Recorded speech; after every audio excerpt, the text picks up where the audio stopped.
A millionaire collapsed on the floor of his mansion during a storm, never imagining that the only person capable of saving him would be his cook. Between life and death, an act of courage changed everything and revealed that true wealth is not in money, but in the people we never leave behind.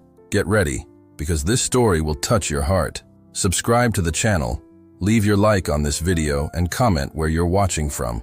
Sometimes, those who save lives are the ones we least expect, and those who have everything can discover they have nothing. The sky wept over the city when life decided to change course. Some souls meet in the most unlikely moments, when human fragility breaks down all social barriers. That stormy night, two people from completely different worlds would discover that the true value of existence cannot be measured in figures, but in courage and compassion. In the imposing mansion that reigned over the city's most exclusive neighborhood, Anthony Mitchell was just a name on a golden plaque, an empire built with unshakable ambition. For Margaret, he was just the boss, that distant figure who barely noticed her presence while she fed the heart of that cold house with the warmth of her pans. Fate, however, has a peculiar way of uniting paths, and it took just a moment. A body collapsed on the cold marble floor for the differences between them to become insignificant. The differences became meaningless before the only thing that really matters: life. The night fell heavy, like the raindrops that struck the windows of the Mitchell mansion. That imposing construction, with its marble columns and meticulously trimmed gardens, seemed to defy even storms. But within those walls, between silent corridors and empty rooms, solitude had a weight that no wealth could disguise. Margaret finished, cleaning the kitchen, as she had done every night for almost 10 years. Her rough hands, marked by work, moved with precision among the expensive pans and imported utensils. The clock on the wall showed almost 10 o'clock, the moment when she would normally be at home with her children. But that night, the boss had arrived late from a meeting and demanded dinner served punctually, as always.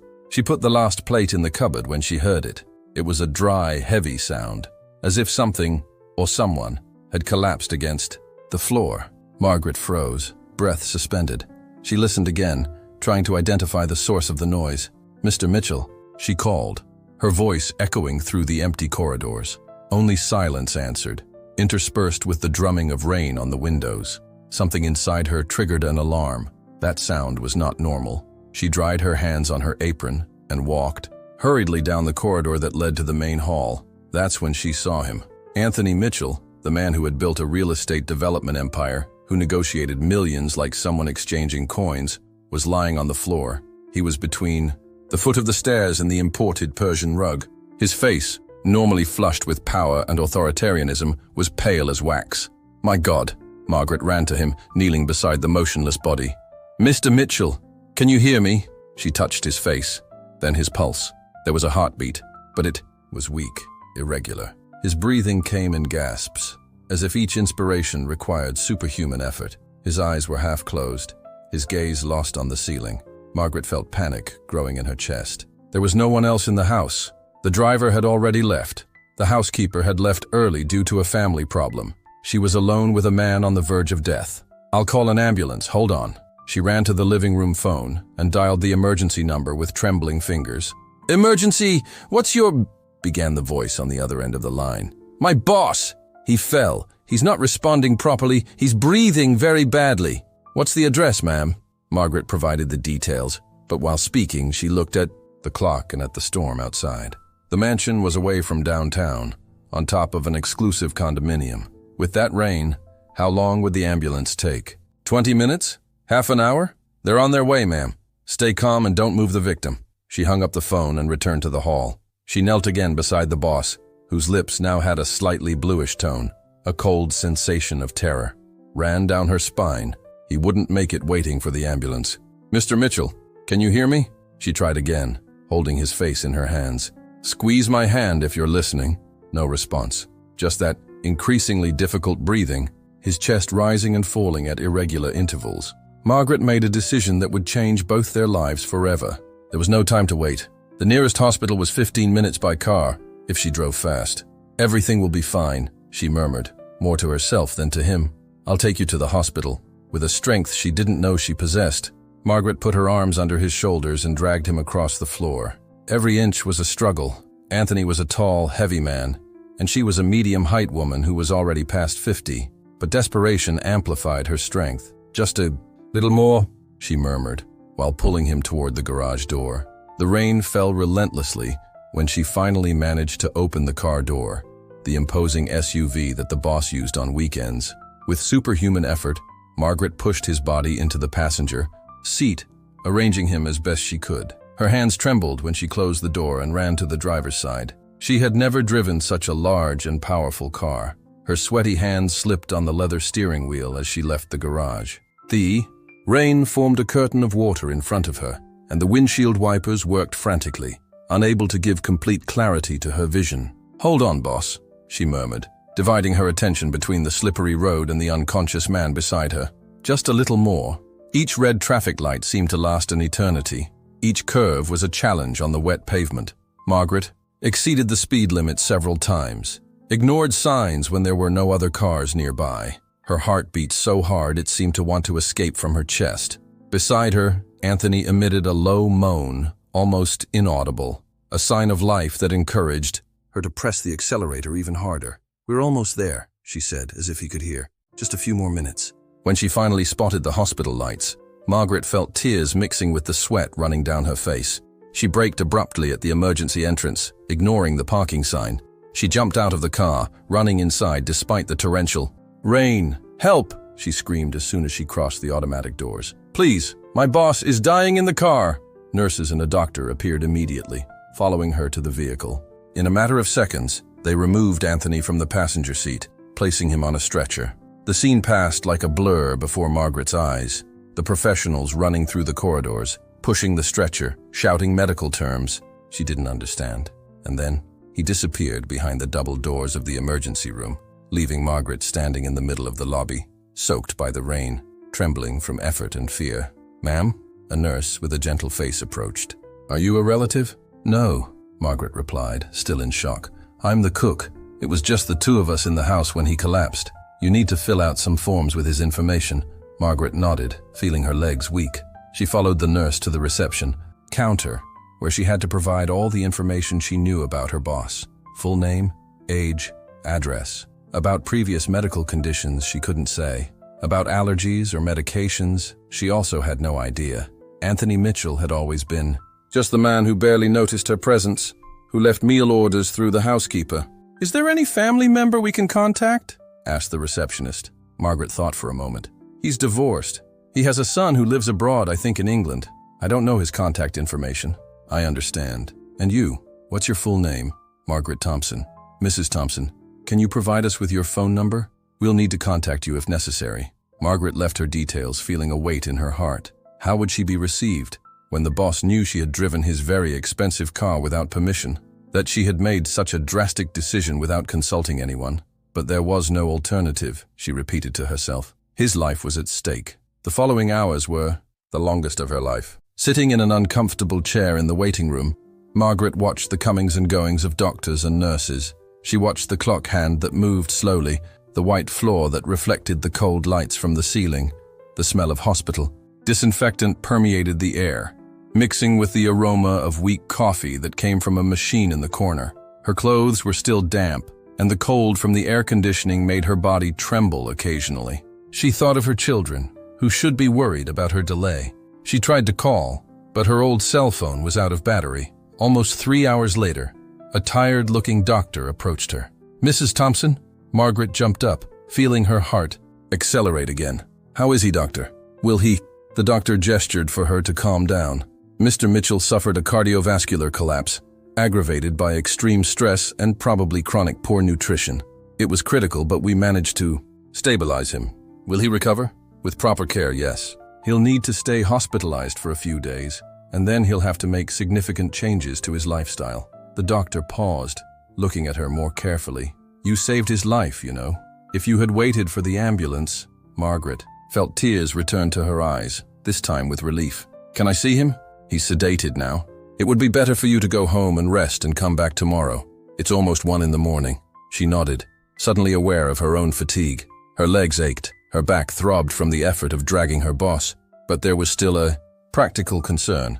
"Doctor, his car, it's out there. I don't know how..." "Don't worry about that now. The doctor smiled gently. "You've done enough for today. I'll ask one of the security guards to call a taxi for you." Margaret thanked him, feeling a mix of emotions she couldn't define. Relief, exhaustion, worry about what would come next. Before leaving, she left her phone number at the reception again, asking to be kept informed about her boss's condition. The rain had diminished to a fine drizzle when the taxi arrived. During the journey to her simple house in the suburbs, Margaret looked out the window without really seeing the city. Her mind was full of images. Her boss's body collapsed on the floor, the desperation of the race to the hospital, his pale face between her hands. She had saved the life of a man she barely knew, despite working for him for years. A man who represented a world completely different from hers.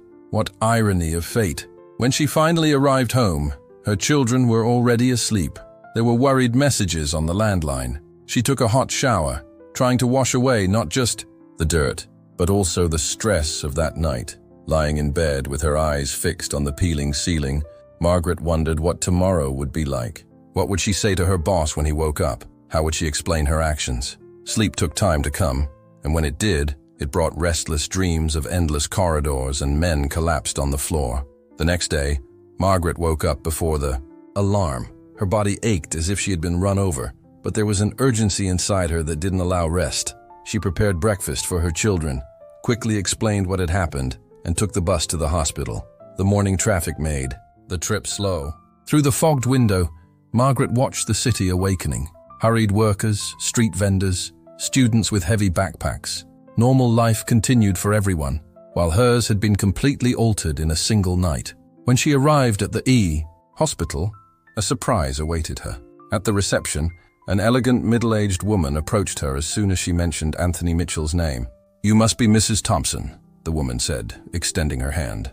"I'm Helen Vasquez, Mr. Mitchell's personal assistant. I'd like to thank you for what you did last night."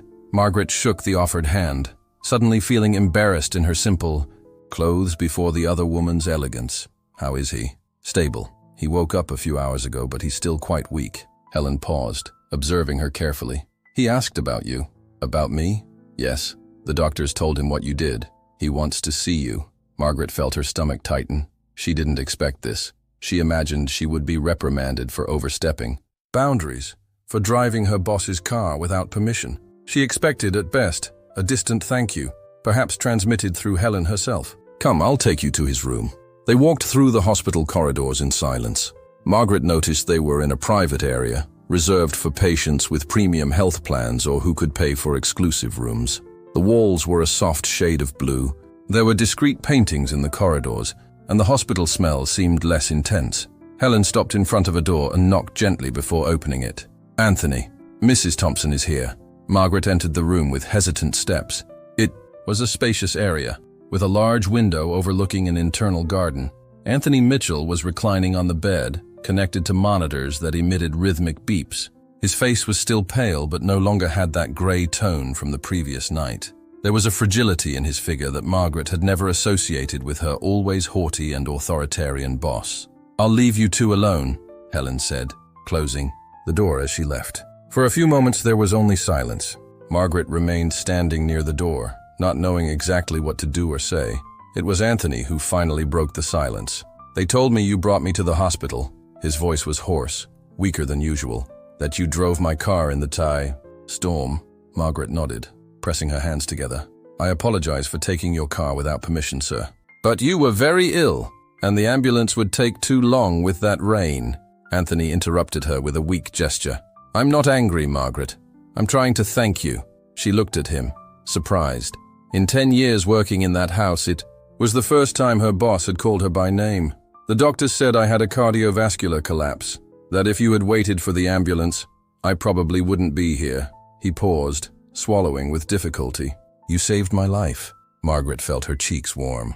"Anyone would have done the same, sir." "No, anyone would have waited for the ambulance following protocol." His eyes, normally cold and calculating, now looked at her with a different intensity. "You risked everything. You could have been fired for driving my car without authorization. You could have been sued if something went wrong." She hadn't thought of that, she realized. In the critical moment, her only concern had been to save a life that was slipping away before her eyes. "I didn't think about that, sir. I just did what I thought was right. A ghost of a smile passed through Anthony's lips. "And that's exactly why I'm grateful. You acted out of pure altruism, something rare in this world. Especially," he hesitated, "especially considering how I've always treated you." It was true. In all these years, he barely spoke to her. When he did, it was to complain about something. The meat's doneness, the soup's seasoning, the dessert's temperature. Never a thank you, never recognition. "It's my job, sir." "No, your job is to cook." Saving lives wasn't in the job description. He tried to adjust himself in bed, grimacing in pain. "Helen told me you came to the hospital yesterday and stayed late, waiting for news." "Yes, sir. I was worried." Anthony observed her for a long moment, as if seeing her really for the first time. "I want you to take a few days off, Margaret. With full pay, of course. You must be exhausted after yesterday." "It's not necessary, sir. I'm fine. I insist." "Consider it part of my gratitude." Margaret hesitated, but eventually agreed with a nod. She was really tired, and a few days at home would be welcome. "Thank you again," Anthony said, and his voice sounded sincere, stripped of the cold formality from before. "Without you, I wouldn't be here." "I'm glad you're recovering, sir," she replied, feeling strangely emotional. "I'll come back in a few days to see how you are." When she left the room, Margaret felt light, as if a weight had been removed from her shoulders. It wasn't just the relief of knowing her boss was well, but something deeper, more significant. For the first time in years, she had been seen, not as the invisible cook who worked behind the scenes, but as a human being whose actions had value, whose decisions had made the difference between life and death. On the way home, sitting on the crowded bus, Margaret looked out the window with a new perspective. The people on the street, the buildings, the clouds in the sky, everything seemed different. It was as if she were seeing the world through a new lens, a lens of possibilities, of unexpected human connections. She couldn't imagine, at that moment, how that stormy night would change not only her boss's life, but also her own, forever. The days off passed quickly for Margaret. Between resting and taking care of her children, she found herself constantly thinking about the stormy night. Her boss collapsed on the cold floor, the desperate race to the hospital. The images returned in vivid flashes, sometimes waking her. In the middle of the night, her heart racing as if reliving those moments of pure terror. At home, her children noticed the change in her. John, the oldest at 23, who worked as an administrative assistant in an accounting firm, was the first to comment. "Mum, you seem different since that night." They were sitting at the kitchen's simple table, sharing a modest dinner. Margaret raised her eyes from her plate, surprised by the observation. "Different how? I can't explain. More thoughtful, maybe. Like you discovered something important." She smiled, serving more rice on the plate of Claire, the middle child, who was studying education with great effort at a private college. "I think when you see someone almost die in front of you, something changes inside you," Margaret replied thoughtfully. "It makes you think about what really matters in life." Peter, the youngest at 17, who was still in high school, shrugged. "It must be strange to save the life of a rich guy who never treated you well." "Peter," Claire reprimanded him. "Don't talk like that." "But it's true, isn't it, Mom? You always complained that he barely noticed your existence." Margaret sighed, thinking about the hospital visit, the way Anthony had looked at her, really looked, for the first time. People can change, son. Sometimes it takes a scare, a near-death experience to realize what's right in front of them. But what about her own dreams? How long had she not thought about herself, about her aspirations? She had almost died along with her husband, she concluded sadly. Not physically, but in spirit. She had transformed into a survival machine, focused only on ensuring the basics for her children. Maybe it was time to start living again, not just existing. When she returned to work at the Mitchell mansion, almost a week later, Margaret found the house different. Not in its physical structure, which remained imposing and luxurious, but in the atmosphere. Helen, the personal assistant, had temporarily taken over the house management and received Margaret with a warm smile. "Mr. Mitchell was discharged yesterday," she informed while they had coffee in the kitchen. "He's resting in the master bedroom, with strict medical orders to avoid stress and follow a balanced diet." Margaret nodded, feeling a pang of anxiety. "Should I prepare something special for lunch?" "Actually, he asked for something specific." Helen smiled, as if sharing a secret. "He said he wants to try real food, as he called it. Nothing elaborate or sophisticated. He mentioned something about rice, beans, and a simple steak." Margaret raised her eyebrows, surprised. In all these years, Anthony had always demanded refined dishes, often inspired by starred restaurants he frequented on his international trips. He had never asked for something so simple, so American. Rice and beans? Are you sure? Helen laughed at the cook's astonished expression. Absolutely. And he also asked to be notified when you arrived. He wants to talk to you. Margaret's nervousness increased. It was one thing to encounter her boss in the hospital, vulnerable and grateful after a traumatic episode. Something completely different was facing him at home, in his territory, where hierarchies were clear and defined. I'll prepare lunch first, she said, trying to buy time. As you wish. But he insisted on being notified. It seems important. Margaret nodded, turning to the stove as someone seeking refuge in familiar territory. Her hands moved automatically, washing the rice, preparing the beans she had soaked the day before, seasoning the steak with salt and pepper. Simple tasks she performed daily in her own home, but which seemed strangely out of place in that ultra-modern kitchen with its imported equipment and exotic ingredients. She was so concentrated on her tasks that she didn't notice the approaching footsteps. When she turned to get something from the refrigerator, she almost dropped the pan she was holding. Anthony Mitchell was standing in the kitchen doorway, watching her. "Mr. Mitchell!" she exclaimed, recovering from the shock. "You should be resting!" He gave a weak smile, leaning slightly on the doorframe. He wore a silk robe over his pajamas, and his feet were shod with leather slippers. Even in domestic attire, he maintained a dignity that few could achieve. "I got tired of lying down," he replied, entering the kitchen with slow steps. "And I wanted to see how you were doing." Margaret felt her cheeks warm. "I'm fine, sir. And you? How do you feel?" "Better each day." He pulled up a high stool near the central counter and sat down, watching her work. "The doctors said I was lucky. Too much stress, terrible diet, lack of exercise, the perfect recipe for disaster."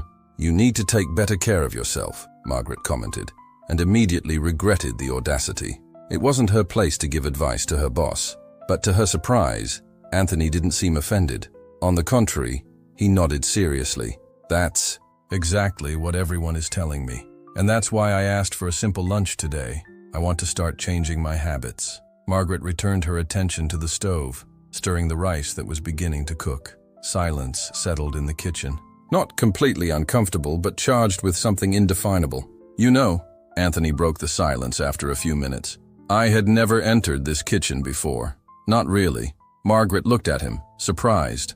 It was true.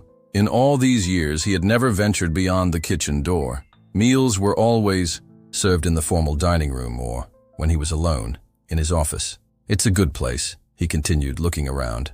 "It has life, different from the rest of the house." It was a perceptive observation. The kitchen was indeed the heart of that cold mansion. The only room that really had soul, where aromas mixed and created a welcoming atmosphere. "I've always liked kitchens," Margaret replied, turning the steak in the pan. "Since childhood, when I helped my mother." "You have children, don't you?" Anthony asked, surprising her again. Never before had he shown the slightest interest in her personal life. "Yes, sir. 3. John, the oldest, is 23. Claire is 20. And Peter, the youngest, is 17. All studying. John already works at an accounting firm. Claire is in college, studying education, and Peter is still in high school." Anthony nodded, seeming genuinely interested. "It must be difficult, raising 3 children alone." Margaret shrugged, turning to check the beans. "You do what you need to do, sir. After my husband died, I had no choice but to move forward." "How did he die, if you don't mind me asking?" She hesitated for a moment. It was a subject that still hurt, even after so many years. But there was something in Anthony's expression, a newly discovered vulnerability that made her respond. "Work, accident. He was a construction worker. He fell from a poorly assembled scaffold at a construction site. The construction company owners were never properly held accountable." Her voice betrayed an old bitterness. "I'm sorry," Anthony murmured, and the most surprising thing was that he sounded sincere. "It must have been terrible for you." "It was. But as I said, you keep going. The kids needed me." She finished preparing the dish, placing the rice, beans, and steak in a simple but attractive arrangement. "Your lunch is ready, sir." He looked at the plate with almost childlike interest. "It looks great, but I don't want to eat alone in the office today. Could you keep me company right here?" Margaret froze, her hand still on the edge of the plate. It was a completely unexpected request, breaking all implicit barriers between boss and employee. I don't think it would be appropriate, sir. Please, he insisted. I just went through a near-death experience. It makes you rethink certain social conventions. Still hesitant, Margaret prepared a plate for herself and sat on the other side of the counter. The situation was so surreal that she almost expected to wake up at any moment. Anthony tasted the first forkful and closed his eyes, as if savoring something extraordinary. "This is wonderful," he said, opening his eyes again. "So simple, but so good. Why did I never ask for this before?" "You always preferred more elaborate dishes," Margaret replied, still uncomfortable with the situation. "My foolishness." He ate a few more forkfuls before continuing. "You know, Margaret, I've been thinking a lot since that night. About life, about what really matters." She just nodded, letting him continue. "I built a real estate empire. I have more money than I could spend in several lifetimes. But that night, none of it mattered. I was alone, collapsed on the floor, with no one to help me. Except," he pointed his fork at her, "except the woman I barely spoke to." Margaret lowered her eyes, suddenly interested in her own plate. "It's ironic, isn't it?" Anthony continued. "I spent my whole life chasing success, power, recognition. I sacrificed my marriage, my relationship with my son, my health. And in the end, when I really needed help, it wasn't any of my so-called important friends who saved me. It was you. I just did what any decent person would do, sir." "No, Margaret, you did much more than most people would do. And the most impressive thing is that you did it for someone who never treated you with the respect you deserved." Silence fell over them again, heavy with unspoken emotions. Margaret didn't know how to respond to such a frank statement. It was as if the man in front of her was a stranger, using the familiar face of Anthony Mitchell. "I want to change that." He broke the silence again. "I want to be a better person, Margaret, and I'd like to start by properly thanking you for what you did for me." She raised her eyes, alarmed. "It's not necessary, sir. Really." "Yes, it is." His voice had recovered some of its usual firmness. "I have a proposal for you." "No, it's not really a proposal. A gift, actually." Margaret felt her stomach tighten. She wasn't used to receiving gifts, especially from rich people. There was always some hidden price, some undeclared expectation. "I can help you and your family, Margaret, in a concrete way. Mr. Mitchell, I appreciate the intention, but I didn't save your life expecting a reward. I know that." He smiled. "That's exactly why I want to help you. Because you don't expect anything in return." Before he could elaborate, they were interrupted by Helen's arrival, who seemed slightly alarmed to find boss and cook having lunch together in the kitchen. "Anthony, the doctor said you should be resting." "I am resting, Helen, in a much more pleasant way than lying down staring at the ceiling." He wiped his mouth with a napkin and stood up slowly. "But you're right, as always. I'll go back to my room now." Before leaving, he turned to Margaret one last time. "Think about what I said. We'll continue this conversation soon." In the days that followed, Margaret noticed a palpable change in the mansion's atmosphere. Anthony appeared regularly in the kitchen, sometimes just to chat while she prepared meals. He asked questions about her life, about her children, about her culinary preferences. It was as if he were genuinely interested in knowing her as a person, not just as an employee. In one of these visits, almost 2 weeks after the incident, he appeared carrying a folder of documents. "How are you feeling today, sir?" Margaret asked, stirring a broth that was boiling on the stove. "Better each day.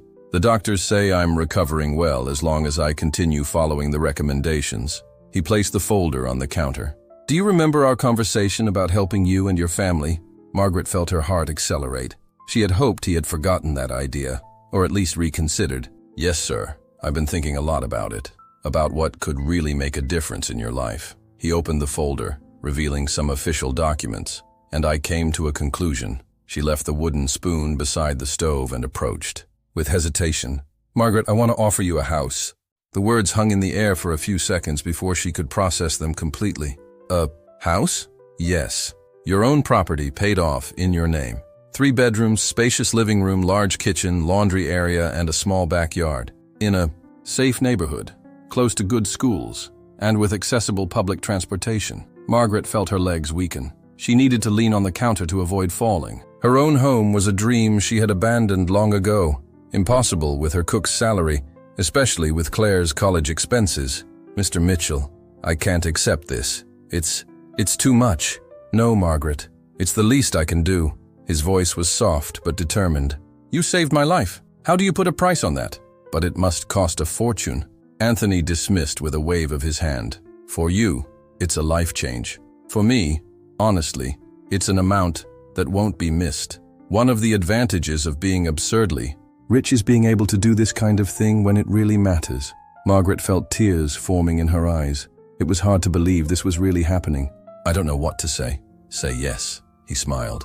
"Allow me to do this for you and your family, not as charity, but as recognition for the value of what you did for me." With trembling hands, Margaret took the documents. They were deeds, contracts, all already prepared and apparently legitimate.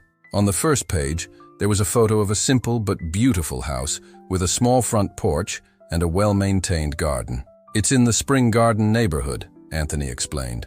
"About 30 minutes from here. It's not a palace, but it's a good place to live. And most importantly, it will be completely in your name. No conditions, no strings attached." Margaret tried to speak, but words wouldn't come. Her world was turning upside down before her eyes. "You don't have to decide now," Anthony said, gently. "Take the documents home. Talk to your children.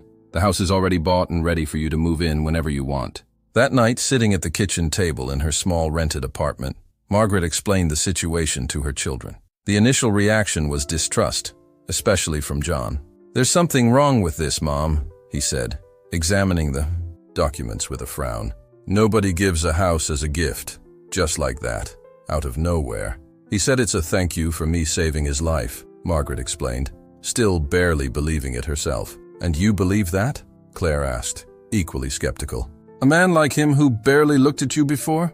"People change," Margaret murmured, especially after going through something so traumatic. Peter, who had been quiet until then, finally spoke up. "I think we should at least go see this house. If it's really real, it's real," John confirmed, still examining the documents. "The papers look legitimate. It's a property in Spring Garden, valued at—" He stopped, eyes widening. "Mum, this is a lot of money." Margaret nodded, still stunned by the whole situation.